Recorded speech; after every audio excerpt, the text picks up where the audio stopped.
Si Enrile, mga kababayan, pinaringgan po ang mga Duterte, no? Pinaringgan ang ating Vice Presidente. Ano daw ho? O eto.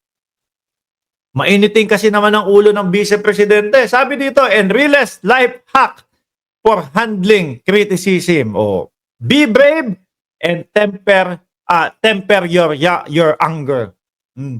Wala po kasing gano'n ang Vice Presidente, mga kababayan. Nandoon yung matapang siya. Oo, matapang siya. No? Pero yung tapang niya, mali ang lugar, mga kababayan. Nandun yung tapang niya na bigla na lang mga hablo, susuntok-suntokin. Ayun, meron pa palang ano yun. Nakabinbin na kaso yun, mga kababayan. No? Yung sa Davao. O, basahin natin. Sabi ni Enrile, kaya daw humahaba ang kanyang buhay. Dahil,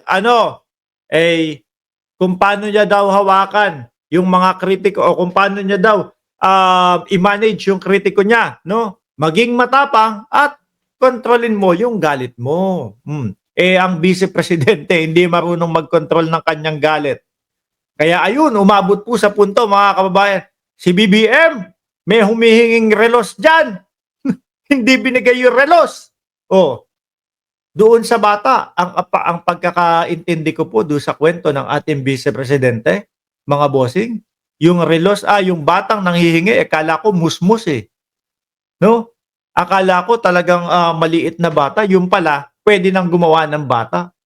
At yung relos na hinihingi, baka malamang sa alamang ko, mga bossing, baka regalo pa sa kanya ng isa sa mahal niya sa buhay. Baka regalo ni First Lady Lisa Marcos. Di ba? Pero ginawa ng kwento ng Vice Presidente. Hindi ibinigay, kaya ang sabi ng Vice Presidente, gusto kong pugutan ng ulo ang presidente nun kasi hindi binigay. Doon pa lang kita na natin na hindi niya kayang kontrolin yung galit niya. At dumating sa punto, ayan nga ho, siguro narinig ng Vice Presidente, makikipagtulungan na ang gobyerno ng Pilipinas, no? Sa ICC. Kaya, ayun, sumama kay Zuleika Lopez doon. Tapos makita mo pa, yung loved ones niya, yung mahal niya sa buhay. Siyempre mahal niya yan. Chief of staff niya yan di ba? Nandoon sa kulungan, nag-iisa. Kaya naman, to the rescue ang Vice Presidente. Nanggigigil ho, mga kababayan. Ayun, napunta yung kanyang press con doon sa sinasabing, eto na naman, tumatawag na naman. Napunta yung press con doon sa, pag tinegi daw ho siya, may inutusang siyang tegihin. Si PBBM, si Lisa, at si Martin. Saglit lang ulit. Hi, good afternoon.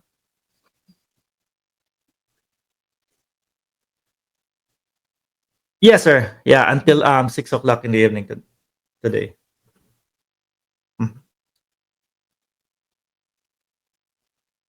You know where is the Sparky Drive? After CUC building, you can see the building name High Grove Business Park. Yes, sir. That's where the gym located. Are you on your way to go there? Okay, I will let my staff know that you're coming. All right, thank you for call. Have a good day. Alam niyo ho, mga kababayan, araw-araw ganyan yung cellphone ko. Siguro nakaka-receive ako ng call center ako nakaka-receive ako ng tawag mga 7 hanggang 20 araw-araw, mga bossing. Yan. Syempre, kailangan ho no? Yun yung negosyo natin Para doon sa mga nagsasabi na bayaran tayo. Yan po ang pinagkakakitaan ni Mark Ramos. Isang call center. Di ba? Sabi na naman ni Shiro Kansaki, akala ko na naman ICC. Di ba? Balik tayo kay BP. Si BP, hindi niya kayang kontrolin ang kanyang temper. Kaya ayan, imbis na ho sana, ang problema niya lang ho, mga kababayan, ay yung sa pagsagot sa confidential funds, no? Nadagdagan na din po na kailangan niyang sagutin sa NBI yung kanyang pagbabanta kay Pangulong Bongbong Marcos, kay First Lady Lisa Araneta Marcos at kay House Speaker Martin Romualdez. Oh, di ba? Nagkapatong-patong na ho ang problema nila, mga kababayan. Ma'am Trexie Villa, shoutout po sa inyo. O mga bossing, no, kailangan ko nang bumalik doon sa trabaho. No? Ayan, nakita nyo, ang daming tumatawag. Oh. Mamayang umaga, naka-live tayo. Mga bandang alas 9 o alas 10 ng umaga. Sa ngayon, magpapaalam muna ako. Maraming salamat dito sa pagpunta nyo dito sa ating channel.